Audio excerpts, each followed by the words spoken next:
நமக முருகாசரணம். அத்தியாயம் 15. நாரத இசைமுறை. சோல்கரின் சர்க்கரையில்லாத தேநீர். 2 பள்ளிகள். ஸ்ரீயடியில் ராமநவமி திருவிழாவை பற்றி 6வது அத்தியாயத்தில் குறிப்பிட்டதை நூலை கற்போர் நினைவு கூர்ந்திருக்கலாம். எவ்விதம் அத்திருவிழா முதலாக நடைமுறைக்கு கொண்டு வரப்பட்டது, எவ்வாறு ஆரம்ப வருடங்களில் அவ்விழாவின் போது கீர்த்தனைகள் பாடுவதற்கான ஒரு அரிதாசை பாடகரை பெறுவது பெருங்கடினமானதாய் இருந்தது, எவ்வாறு தாஸ்கனுவுக்கே இவ்விழாவினுடைய பொறுப்பை நிரந்தரமாக பாபா ஒப்படைத்தது, அதிலிருந்து தாஸ்கனு அதனை எவ்வாறு வெற்றிகரமாக நிறைவேற்றி கொண்டு வருகிறார் ஆகியவைகளை நினைவு கூர்ந்தறியலாம். நாரத இசை பத்ததி. பொதுவாக நமது அரிதாசர்கள் கீர்த்தனைகள் செய்யும்போது மகிழ்வு நாள் உடல்களையும் முழு உடைகளையும் அணிகிறார்கள். ஃபோட்டோவோ டர்பனோ ஏதோ ஒரு தலைப்பாகை அணிந்து கொள்கிறார்கள். நீளமான அலைமோதும் கோட், உள்ளே ஒரு சட்டை, தோள்களில் அங்கவஸ்திரம், இடுப்புக்கு கீழே வழக்கமான நீல வேட்டி ஆகியவற்றை அணிகிறார்கள். ஸ்ரீயடி கிராமத்தில் ஓர் கீர்த்தனைக்காக தாஸ்கனு ஒரு முறை இவ்வாறாக உடையணிந்து பாபாவிடம் வணங்குவதற்காக சென்றார். பாபா, நல்லா இருக்குமா பிள்ளை, இவ்வளவு அழகாக உடையணிந்து நீ எங்கே சென்று கொண்டிருக்கிறாய் என்று கேட்டார். கீர்த்தனை செய்வதற்கே என்று பதில் வந்தது.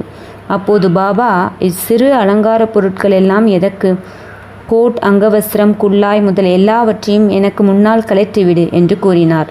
தாஸ்கனு உடனே அவற்றை எடுத்து பாபாவின் பாதத்தடியில் வைத்தார். அதிலிருந்து கீர்த்தனை செய்யும் போது தாஸ்கனு இடுப்புக்கு மேல் ஒன்றும் அணிவதில்லை. கைகளில் ஒரு கதை, சப்ளாக்கட்டை, கழுத்தில் மாலை இவற்றுடனே எப்போதும் இருந்தார்.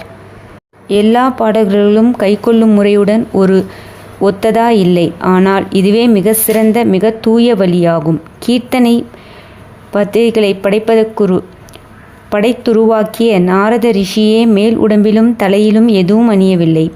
நம் கையில் வீணை ஏந்திய இடந்தோறும் அலைந்து திரிந்து கடவுளின் புகழை பாடினார்.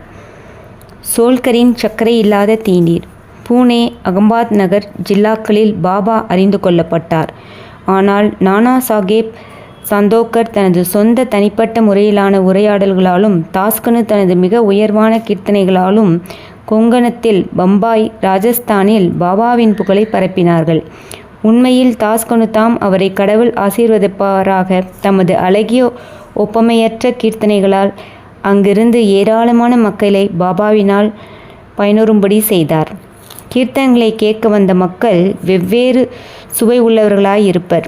சிலர் அரிதாசின் அறிவாழ்ந்ததை அல்லது புலமையை விரும்புவர், சிலர் அவரது அபிநயங்களையும், சிலர் அவரது பாடலையும், சிலர் அவரது விகட நகைச்சுவைகளையும், சிலர் அவரது துவக்க வேதாந்த வியாக்கியானங்களையும் மற்றும் சிலர் அவரது முக்கிய கதைகளையுமாக பலர் பலவிதமாக ஆர்வம் கொண்டிருப்பர். அவர்களுக்குள் மிக சிலரே கீர்த்தனைகளை கேட்பதன் வாயிலாக ஞானிகளிடத்தோ கடவுளிடத்தோ நம்பிக்கையும் பக்தியும் பெறுகிறார்கள். ஆயினும் தாஸ்கனின் கீர்த்தனைகளை கேட்கும் அவையோர்களது மனங்களின் விளைவு மின்சாரமாகும். அது அங்கனமே இருந்தது. கீழ்கண்ட ஒரு நிகழ்ச்சியை இங்கு தருகிறோம். ஒரு முறை தானேவில் கௌபீஷ்ணவர் கோவிலில் சாய்பாபாவின் புகழை பாடி கீர்த்தனை செய்து வந்தார். அவையோர்களுக்குள் கோல்கர் என்பவர் சிவில் கோர்ட்டில் ஒரு தற்காலிக ஊழியராக வேலை பார்த்து வந்த ஏழையாவார். மிகவும் கவனத்துடன் தாஸ்கனுவின் கீர்த்தனையை அவர் கேட்டு பெரிதும் உருகி போனார். அவர் அங்கேயே அப்போதே மனதினால் பாபாவுக்கு வணக்கம் செலுத்தி விரதம் எடுத்துக்கொண்டு பின்வருமாறு கூறினார். பாபா, நான் என் குடும்பத்தை காப்பாற்ற இயலாத ஒரு ஏழை. தங்களது அருளால்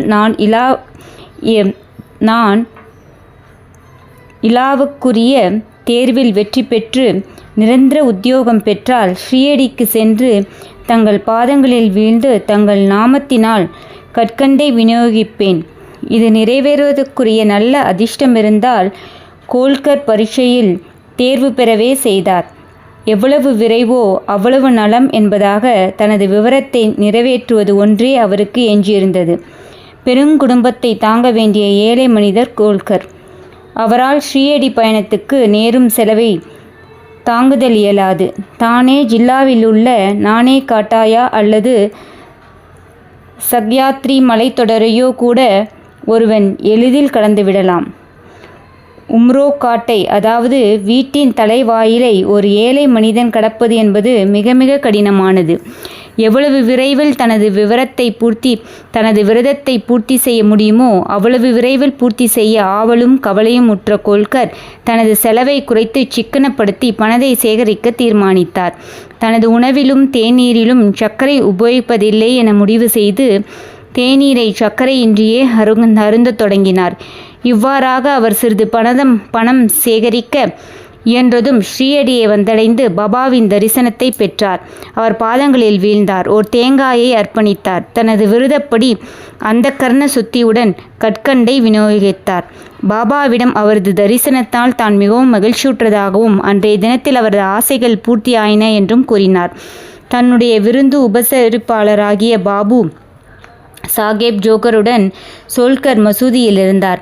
விருந்து உபசரிப்பாளரும் விருந்தினரும் ஆகிய இருவரும் எழுந்து மசூதியை விட்டு புறப்பட போன போது பாபா ஜோக்கரிடம் பின்வருமாறு கூறினார். அவருக்கு, உமது விருந்தினருக்கு சர்க்கரை நிறை முழுமையாய் கரைக்கப்பட்ட தேநீரை கொடுப்பீர். இத்தகைய உட்கருத்து வலஞ்செறிய சொற்களை கேட்டு சோல்கர் மிகவும் மனமுருகி போனார். வியப்பால் செயலிழந்தார். அவரின் கண்கள் கண்ணீரால் பணிந்தன. மீண்டும் பாபாவின் பாதங்களில் வீழ்ந்தார். தனது விருந்தினருக்கு அளிக்கப்பட வேண்டிய தேநீரை பற்றிய வழிநெறியை கேட்டு ஜோகரும் ஆச்சரியம் அடைந்தார். தமது சொற்களின் மூலம் சோல்கரின் மனதில் நம்பிக்கையும் பக்தியையும் தோற்றுவிக்க பாபா விரும்பினார். அவருடைய விருதப்படி தாம் கற்கண்டை பெற்றுக்கொண்டதையும் உணவில் சர்க்கரை பயன்படுத்தக்கூடாது என்ற அவரது இரகசிய தீர்மானத்தையும் தாம் முழுமையாக அறிந்திருப்பதாக அது அங்கனம் இருந்தபடியே பாபா குறிப்பிட்டார். பாபா கூறியதன் பொருளாவது, என் முன்னர் பக்தியுடன் உங்களது கரங்களை நீட்டுவீர்களானால் உடனேயே இரவும் பகலும் உங்களுடன் கூடவே நான் இருக்கிறேன். இவ்வுடம்பால் நான் இங்கேயே இருப்பினும் 7 கடல் கப்பாலும் நீங்கள் செய்வதையும் நான் அறிவேன். இந்த பரந்த உலகின் கண், நீங்கள் விரும்பியபடி எங்கு வேண்டுமானாலும் செல்லுங்கள். நான் உங்களுடனே இருக்கிறேன். உங்களது இதயமே எனது இருப்பிடம். நான் உங்களுக்குள்ளேயே இருக்கிறேன். உங்களது இதய துள்ளலும் அதை போன்ற சகல ஜீவராசிகளின் இதய துள்ளல்களும் இருக்கும் என்னையே எப்போதும் வணங்குவீர்களாக. என்னை இக்கணமாக அறியவர் உண்மையிலே ஆசீர்வதிக்கப்பட்டவரும் அதிர்ஷ்டசாலியும் ஆவார். இவ்வாறாக எவ்வித அழகிய முக்கியத்துவமான நீதி பாபாவினால் சோல்கருக்கு உபதேசிக்கப்பட்டது. 2 பள்ளிகள். 2 சிறிய பள்ளிகளின் கதையுடன் இவ்வத்தியாயத்தை முடிப்போம். ஒரு முறை பாபா மசூதியில் அமர்ந்திருந்தார். ஒரு பக்தரும் அவர் முன்னர் அமர்ந்திருந்தார். ஒரு பள்ளி டிக் டிக் துடிப்பை விளைவித்தது. ஆச்சரியத்தால் உந்தப்பட்ட அவர், பள்ளியின் இத்துடிப்பு ஏதேனும் பின்விளைவு காட்டுதல் குறித்ததா? அது நல்ல அடையாளமா அல்லது தீய சகுனமா என்று பாபாவை கேட்டார். அப்பள்ளியின் சகோதரி அதனை பார்க்க அவுரங்காபாத்திலிருந்து வந்து கொண்டிருப்பதாயும் அதனால் அப்பள்ளி மிகவும் மகிழ்ச்சியுடன் இருக்கிறது என்றும் பாபா கூறினார். பாபா சொல்லுவதன் அர்த்தம் புரியாமல் அவர் மௌனமாய் அமர்ந்திருந்தார். உடனேயே அவுரங்காபாத்திலிருந்து குதிரையில் ஒரு பெருந்தகை பாபாவை பார்க்க வந்தார். அவர் மேற்கொண்டு பயணத்தை தொடர விரும்பினார். ஆனால் அவரது குதிரை பசியாய் இருந்தபடியால் நகர்வதாக இல்லை. அதற்கு கொள்ளு தேவைப்பட்டது. கொள்ளு கொண்டு வருவதற்காக தனது தோளில் இருந்த ஒரு பையை எடுத்தார். தூசியை போக்குவதற்காக தரையில் அடித்தார். அதிலிருந்து ஒரு பள்ளி விழுந்தது. எல்லோர் முன்னிலையிலும் அது சுவரில் ஏறியது. கேள்வி கேட்ட பக்தரிடம் அப்பள்ளியை நன்றாக கவனிக்கும்படி பாபா கூறினார். அது உடனே தனது பெருமையான நடையுடன் தன் சகோதரியை நோக்கி சென்றது. நீண்ட காலத்துக்கு பின்னர் இரண்டும் சந்தித்தன. ஒன்றை ஒன்று முத்தம் கொடுத்து கட்டி அணைத்து கொண்டன. சுற்றி சுற்றி ஓடி வந்து அன்பால் நடனமாடின. ஸ்ரீயடி எங்கே இருக்கிறது? அவுரங்காபாத் எங்கே இருக்கிறது? குதிரையில் இருந்த மனிதர் பள்ளியுடன் எங்கனம் அவுரங்காபாத்திலிருந்து வந்தார்? 2 சகோதரிகள் சந்திக்கப் போவதை எங்கனம் பாபா முன்னாலேயே தீர்க்க தரிசனம் செய்தார்? இவையெல்லாம் உண்மையிலே மிகவும் ஆச்சரியமானதும் பாபாவின் எங்கு நிறம் பேரறிவையும் அனைத்தையும் உணரும் ஆற்றலையும் மெய்ப்பிப்பதாகும். பிற்சேர்க்கை. எவர் ஒருவர் இவ்வத்தியாயத்தை பக்தியுடன் படிக்கிறாரோ அல்லது தினமும் கருத்தூன்றி பயில்கின்றாரோ, சத்குரு சாய்பாபாவின் அருளால் அவரது அனைத்து ஆழ்துயர் நிலைகளும் அகற்றப்படும். எனவே ஸ்ரீ சாயியை பணிக.